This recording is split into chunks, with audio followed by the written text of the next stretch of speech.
Welcome once again to Vinny Makes the Hall of Fame Case for ... Vinny Lospinuso.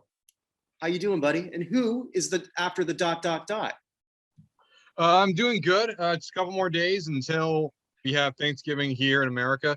I'm saying that, of course, because your Thanksgiving is our Columbus Day. But who are we talking about today? Well, we're talking about Bud Fowler, the true Jackie Robinson of baseball. And that might be saying, hold on a second. The Jackie Robinson of baseball? I thought Jackie Robinson was the Jackie Robinson of baseball.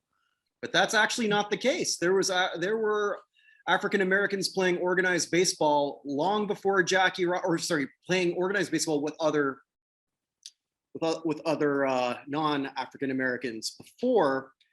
It just didn't last for very long. And Bud Fowler, and I'm glad you picked him. It's very topical because not only are we recording today after Mr. Fowler was nominated for one of the senior committees or veterans committees, today is the day that, as we're recording this, that the Baseball Hall of Fame has announced their 2022 official ballot.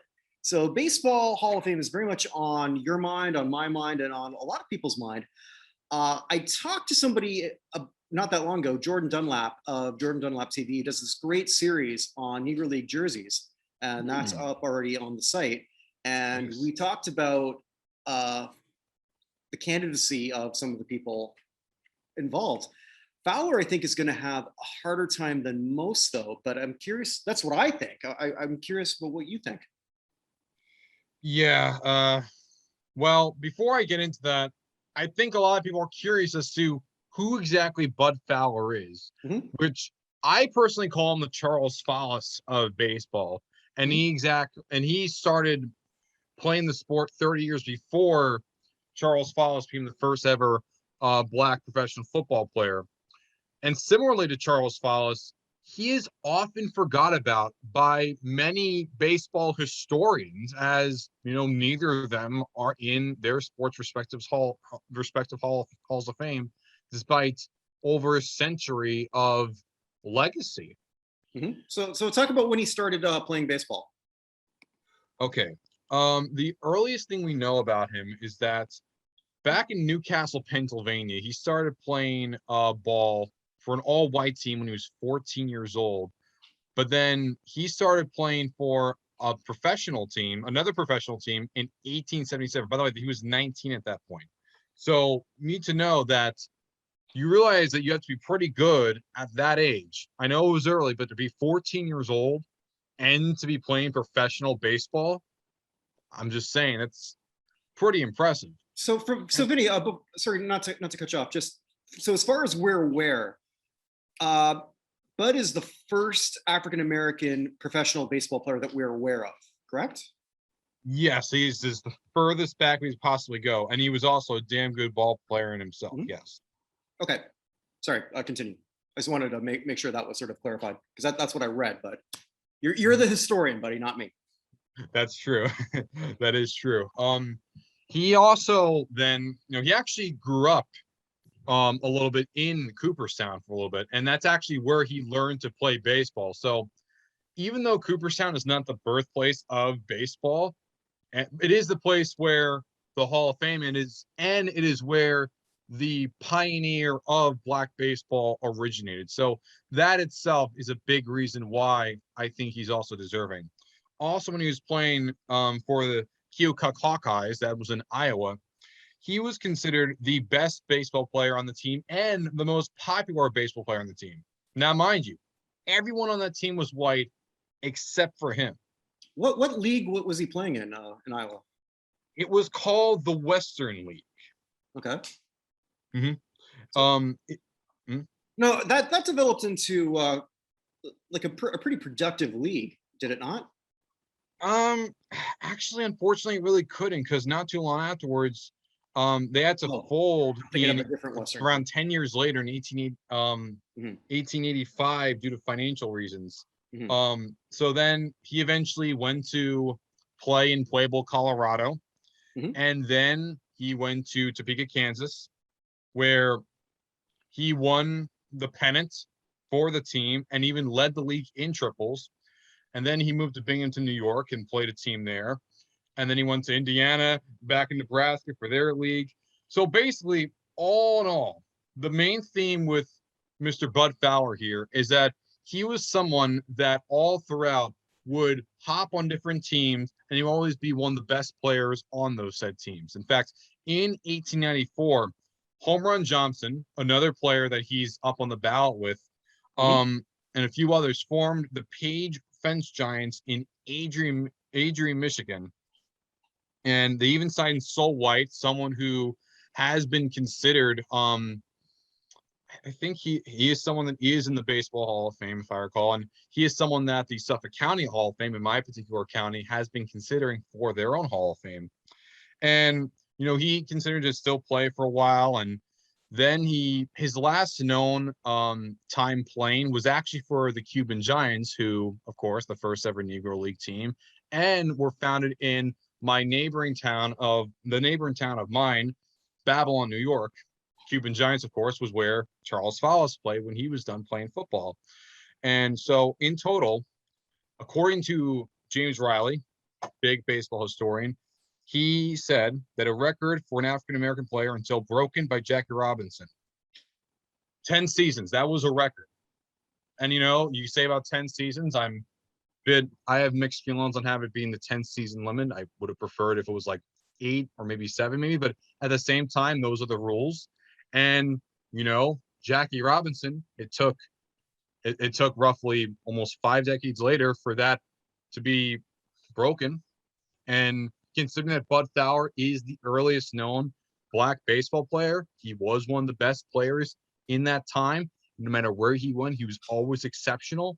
And considering he was a pioneer, I think absolutely he deserves to be in Cooperstown with his own plaque.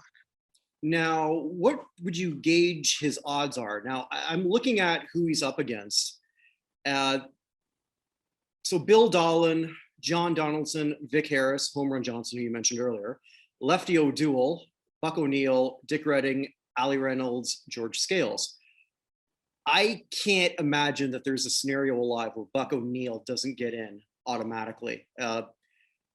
He should have been in. Well, you and I have talked about this in nauseum, so there's no point going in any further.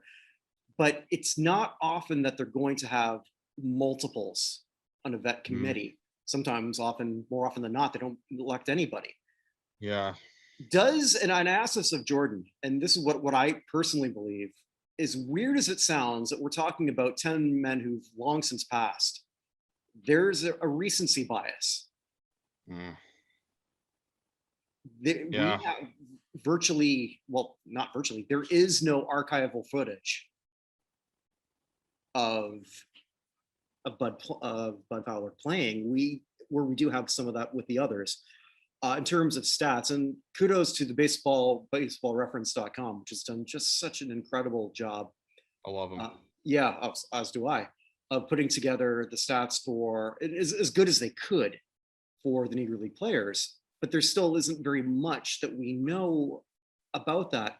So when you're looking at even a veteran committee, they're going from passed down information, and there's a Yeah. lot less of that for Fowler. So where do you stack his chances? You want to know my personal opinion or what I think is going to happen? Let's do both.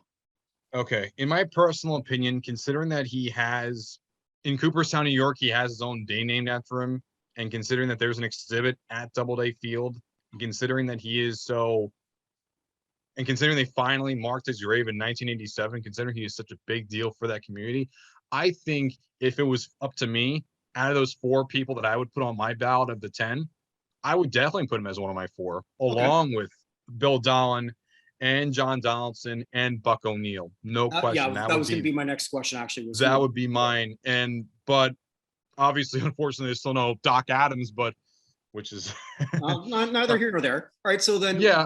But I would say, will but in someone terms join of my Buck? personal opinion, outside of Buck O'Neill, and maybe, I really mean maybe by the skin of his teeth, Bill Dolan, because all these people I think are deserving. And maybe you could argue Ali Reynolds on, but either way, considering all these names are deserving, and the fact that they only have 4 names to choose from, and considering that it won't be another 10 years, I roll my eyes just thinking about that, 10 years before they allow these people to be voted on again.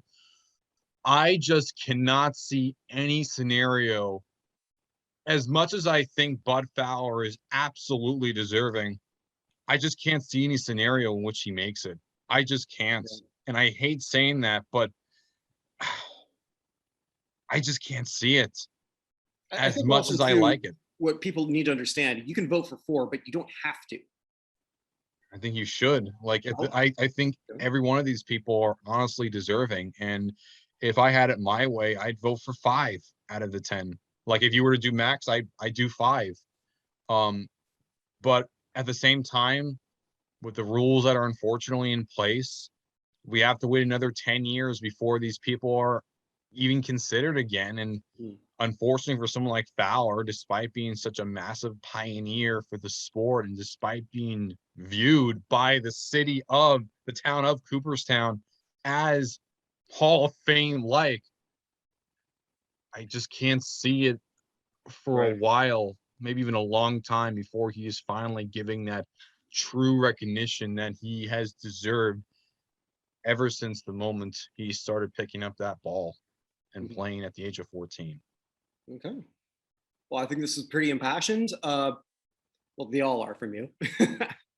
Yeah, I got to do it. I mean,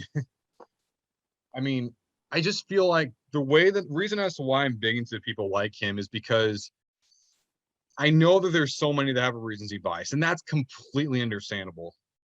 But in my opinion, I feel like for a lot of these Negro League icons, I do not believe they should be in the same voting block as the 19th century legends. And I think they're all deserving, but I think they all need their own special committee get in, because there are just maybe so many deserving, or at least a little bit. But at the same time, I also don't want them to cram up and not let anyone in. But it's kind of led to a situation which more and more people have chosen to neglect and almost ignore the 19th century, like it wasn't a big factor, or there's not much there. And I just think that's wrong, because though a lot of those people made the sport what it was, and someone like Bud Fowler opened the door for literally everyone. If it wasn't for someone like Bud Fowler, you wouldn't have seen someone like Buck O'Neill. You wouldn't have seen someone like a Satchel Paige. You wouldn't have seen someone like a Jackie Robinson, or so many others. Like, all these legends, you would never have seen them, because if it wasn't for Bud Fowler, as simple as that. Okay. Well, Vinny, thanks so much. It's been a pleasure as always. I don't know whether you're going to go back to baseball. I know that's sort of fresh on everyone's mind for our next one, but I look forward to finding out who that's going to be. As always, stay safe, everybody. See ya.